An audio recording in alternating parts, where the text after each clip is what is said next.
नमस्ते, म दिलीप बस्नेत। कृपया सम्पूर्ण साथीहरूले भिडियोलाई अन्तिमसम्म हेर्नुहोला ताकि जुम्लाकोटमा कस्तो रहेछ, जुम्ला ठाउँ चाहिँ कस्तो रहेछ, जुम्लामा के उत्पादन हुँदो रहेछ भन्ने कुरा म सबै देखाउँछु।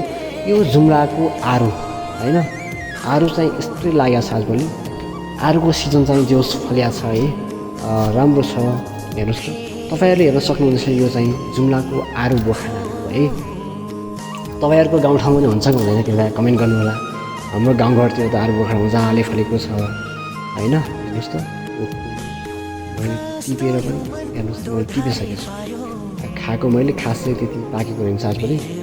अबको साउनको अन्तिममा चाहिँ यस्तो राम्रो पाक्छ नि यार। यो चाहिँ हो जुम्लाको मकै। यस्तरी फल्छ जुम्लामा मकै हो। हेर्नुहोस् त, यो चाहिँ हाम्रो गोठ हो होइन। यो पुरा मकै हो कि, मकै फल्छ जुम्ला यसरी। मकै यसरी रोप्छन् जुम्लातिर। हेर्नुहोस्, म चाहिँ मकैको बारीतिर घुमिरहेको छु आज। निकै सुन्दर छ, हरियाली छ आजभोलि। अब होइन, वर्षा सिजनमा चाहिँ निकै राम्रो दृश्य देखिन्छ। म आरू खाँदैछु, हेर्नुहोस् त, यस्तो देखिन्छ नि त। मकैहरू आजभोलि फुलेको छ है, भर्खर साना साना कोसा लागेको छ अनि फुल्दैछन् अझै पनि। जुम्लामा चाहिँ हेर्नुहोस् त, यो चाहिँ आलु, मकै, आलु, सिमी लगाएसँगै फल्छ क्या होइन। यसरी फल्छ। यो मकैको बिरुवा हो। हेर्नुहोस् त, मजाले देख्न सक्नुहुन्छ तपाईँले। तल घाँस छ पुरा होइन, यस्तो राम्रो घाँस छ। घाँसको माथि मुनि यस्तो घोगाहरू छन् मकैहरू। म घुम्दैछु, यसो हेर्दैछु नि त, आज मकै कस्तो रहेछ नि त यो सालतिर भनेर अवलोकन गर्दैछु। यस्तो राम्रो रहेछ यो साल चाहिँ। टाइममा पानी आयो र एकदमै मकैहरू पनि राम्रो छ होइन। ओहो सरर जाँदैछु म।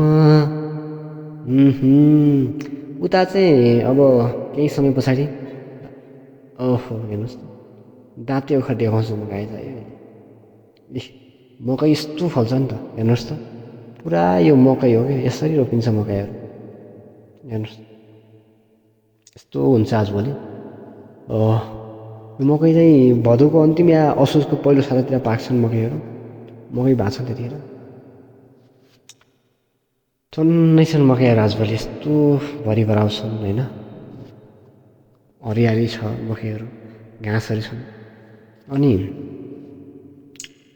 तपाईँहरूको गाउँघरतिर मकैहरू हुन्छ कि हुन्न है, कमेन्ट पनि गर्नु होला है। यो अब चाहिँ म यहाँ जान्छु। यो बुट्टा चाहिँ के को होला तपाईँले गेस गर्न सक्नुहुन्छ? यो चाहिँ हो जुम्लाको दाँते ओखर। जुम्लामा दाँते ओखर यसरी फल्छ होइन। हेर्नुहोस् त, मैले चाहिँ सानो भ्लग बनाएको छु। यो दाँते ओखरको बोट हो। हेर्नुहोस्, जुम्लामा फल्ने यो दाँते ओखर पछाडिको ब्याकग्राउन्ड तपाईँले देख्न सक्नुहुनेछ। दाँते ओखर एकदमै कौलो हुन्छ होइन। दाँते ओखर चाहिँ हाम्रो दिमागको लागि चाहिँ खाने गरिन्छ विशेष। दिमाग चाहिँ एकदम तेजिलो पार्छ यसले, त्यसै कारणले विशेष दाँते ओखर खाने गरिन्छ। स्वास्थ्यको लागि एकदमै राम्रो मानिन्छ दाँते ओखर, यस्तो राम्रो छ कि। यो पछाडि चाहिँ पुरा मकै छन्, अगाडिको चाहिँ दाँते ओखर हो। यसमा चाहिँ हाम्रो गोठ पनि छ। म चाहिँ 2 महिना पछाडि चाहिँ दैलेखबाट फर्किएँ घरतिर। अनि के रहेछ घरतिर, कस्तो रहेछ आजभोलि भनेर घुमफिर गर्न गएँ। जस राम्रो रहेछ होइन, हरियाली भएर छ, मकैहरू ठुला भएर छन् अनि ओखर लागेर छन्। जुम्लामा चाहिँ स्याउको सिजन अहिले त्यति छैन, पहिलाभन्दा अहिले एकदमै थोरै मात्र फलेका छन् होइन। गत सालभन्दा यो साल चाहिँ स्याउ त्यति राम्रो छैन जुम्लामा होइन। हेर्नुहोस् त, कस्तो सल्लाला कर्णाली सल्लाला, यस्तो राम्रो छ नि त। विभिन्न क्षेत्रहरूमा अब हावापानी फरक हुन्छ होइन। तर हाम्रो जुम्लामा हावापानी चाहिँ खासै आजभोलि चाहिँ चिसो हुँदैन, त्यति हल्का तातै छ होइन, तातो छ। वर्षातिर त चिसो हुने कुरै भएन है, तातो छ। यो सिजन भनेको यो साउन र भदौमा चाहिँ यस्तो रमणीय सिजन हो कि जुन डाँडा काँडाहरू रमणीय फुलहरू फुल्छन् होइन, एकदमै राम्रो छ। तपाईँहरू पनि घुम्न चाहनुहुन्छ भने कृपया जुम्लामा तपाईँहरूलाई स्वागत छ। हेर्नुहोस् त, म अर्को मकै बारीमा गइसकेको छु। हाम्रो यो मकैको बारी हो हाम्रो पुरै हो यो। यसमा टन्नै आउँछन् मकैहरू पर्छ।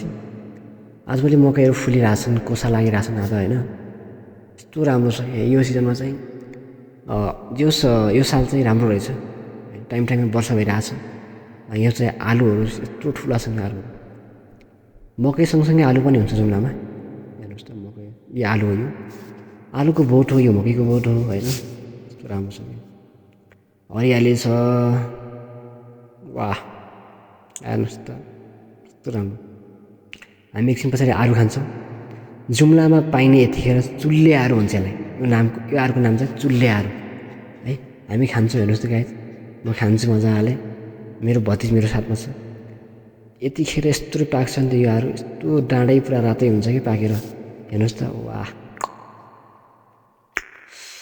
कति मिठो के गुलियो एकदमै गुलियो छ होइन तपाईँहरू पनि खाना चाहनुहुन्छ भने कृपया कन्ट्याक्ट गर्नु होला म पठाइदिन्छु आलु है ए चुल्हाहरू बेस्ट छ क्या यस्तो मिठो बवाल मिठो के वाउ क्या यार बवाल मिठो छ कि गुलियो एकदमै यो सिजनमा जुम्लातिर आलु एकदम पाइन्छ आलु बखाडा भयो चुल्हे आलु भयो होइन अनि खुर्पानी आलु भयो धेरै आलु पाइन्छन् होइन यस्तो राम्रो छ यो पुरा दृश्य हो कस्तो देखिन्छ भनेपछि हेर्नुहोस् त